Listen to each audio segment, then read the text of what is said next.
So, circular motion, 1999. We have this coin. We have this coin on a turntable. Now, some of you may not know what a turntable is. It's kind of retro. It is a circular table that turns. You know, when I was a kid, put a record on there, put the needle on the record, and it played. It was magical. It played music. So we have this coin that's riding on this turntable at a distance of 0.14 meters from the center. We have the mass of the coin is 0.005 kilograms. Although, you know what? I just went through the solution here. I don't think we use this mass a single time. Very common in physics for too much information to be given. We are not going to use the mass of the coin for this problem. Now, it says here, the coin does not slip. The coin does not slip.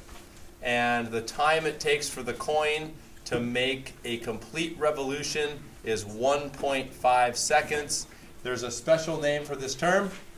The time for one revolution is referred to as the period. And the period has the symbol of capital T. Time for one revolution. Now, question A. The figure below shows the disk and coin viewed from above. Draw and label vectors to show the instantaneous acceleration. Instantaneous just means at that moment, right? Not over a longer time period. Just at this specific moment, when the coin is right here, what is the acceleration and what is the linear velocity? Now, what do they mean by linear velocity? Linear velocity is the tangential velocity, which is measured in meters per second, not to be confused with the angular velocity. See, angular velocity is measured in radians per second or degrees per second or revolution. That would be angular. Here they say linear velocity, which is tangential. Now, so we got to label these vectors. When the coin is right here, which way does the acceleration point? To the center. All objects in a circular path have a centripetal acceleration. I would label this A sub c for centripetal. And then the tangential velocity points like this, right? If the coin, the way you understand tangential velocity, if this coin left the circular path, right? It's going around in a circle like this. It's cruising around in a circle. If it left the circular path right at that point, how would it leave the circle? Tangent to the circle it was in. That's why we call it a tangential velocity. So this is the answer to number one. You have an arrow pointing to the middle for centripetal acceleration. You have an arrow pointing tangent to the circular path for the tangential velocity. Okay, on to question B. Determine the linear speed, which is the tangential velocity.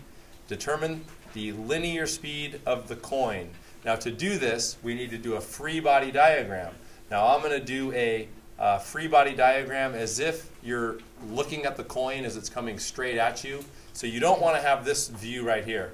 You're not looking at it from above anymore. For this free body diagram, you want to be like down next to the turntable, looking at the coin as it's coming at you, right? Or actually, it'd be away from you. So the coin is right here. So this represents the coin. Over here, this is the center of the circle. Now, what are the forces acting on the coin? Looking at it side view like this. So it's on the turntable. You guys with me? It's like there's the surface of the turntable and the turntable spinning. So the forces would be gravity straight down. We have normal force straight up like this. And then the force keeping it in the circular path is friction. Without friction, that coin is not going to stay on the turntable.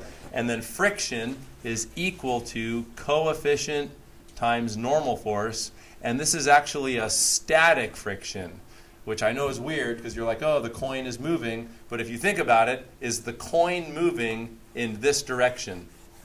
No, the coin is not moving in that direction. It's moving perpendicular to the page, but it's not moving towards the center or away from the center. So we do refer to that as a static friction.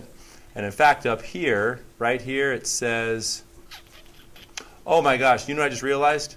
Hey, I'm actually solving part C, guys. Back up. We're going to leave this alone. We're going to need this for part C. I got ahead of myself. Hey, B is actually much quicker. Hold back the truck up. Hold on. This is for C. We're going to need it. It wasn't a waste of time. Okay, how do we do B? B is actually quite lickety-split.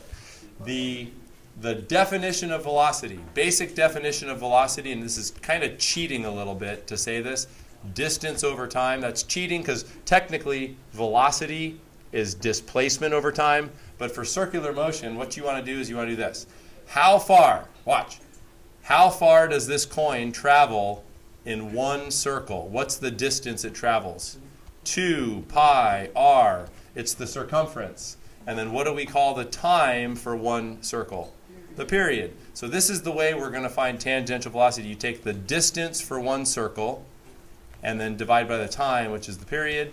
So you go 2 pi, the radius is 0.14 meter, and then the period is 1.5 seconds.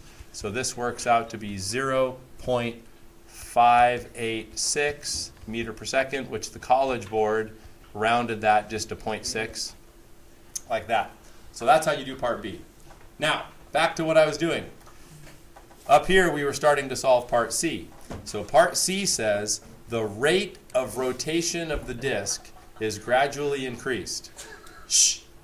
The coefficient of static friction between the coin and the disk is 0.5, so they gave us mu. Mu equals 0.5. Determine the linear speed, which is the tangential velocity of the coin when it just begins to slip. So the way you do this, you take your free body diagram. You're going to sum the forces. So we sum forces x, we sum forces y. Okay, in the x direction, so this is the x direction. How many forces are in the x direction? Just one, only friction. You go mu times normal force. Sum of the forces equals ma, where that's a centripetal. Okay, now what's centripetal acceleration equal to? V squared over r. So you plug in V squared over r, boom, here's your x equation. Now go to the y direction. You go normal force minus mg, right? Oh, and notice, hey, back up a step. Notice in the x direction, center of the circle was what? Positive, because that's where the acceleration points. For circular motion, always make the center positive, because that's where your acceleration points. Now in the y direction, is there any acceleration this way? In the y? No, so technically this equals ma, but there is no acceleration in the y, so that goes to 0. Boom, like that. Okay, now take this. Normal force equals mg, right? Take this, plug it in here. So now we have mu mg equals mv squared over r. Very important. What do you notice happens to m? They cancel. This cancels, and I just want to draw your attention to question D. The fact that we just canceled m is the answer to D, right? M drops out. The mass of the coin cancels. That is the answer to D, which is the final question. So now, solving for the linear speed, the velocity of the coin is going to be equal to square root mu g r. So you plug numbers in. So it's going to be mu, which is 0.5, gravity, which is 10, r, which is 0.14. This gives us a velocity of 0.84 meter per second. Now look, could it go slower than that? Yeah, but that's the point. When it's spinning at that tangential velocity, when it's spinning at that speed, that's when you're using the maximum friction available. And what is the maximum friction available? It's mu times normal force, right? That's a point where kids get confused. They're like, what? You got to realize that when we say that friction equals coefficient times normal force, this is the max friction available, right? Just imagine that this coin is spinning around incredibly slow. It's going putt, putt, putt, putt, putt. Are you going to be using the maximum friction? No. The faster it goes, the more of that friction you're going to use until you reach the maximum friction, which is mu times normal force. And that's what we did here. We set it equal. We said that the maximum friction equals mv squared over r. So the maximum speed is going to be 0.84. Oh, and then what's the question? The answer to D? If the experiment were repeated, placing a second coin on top of the first coin, how would this affect the answer to part C? The answer is it wouldn't, because the mass canceled in the summing of the forces.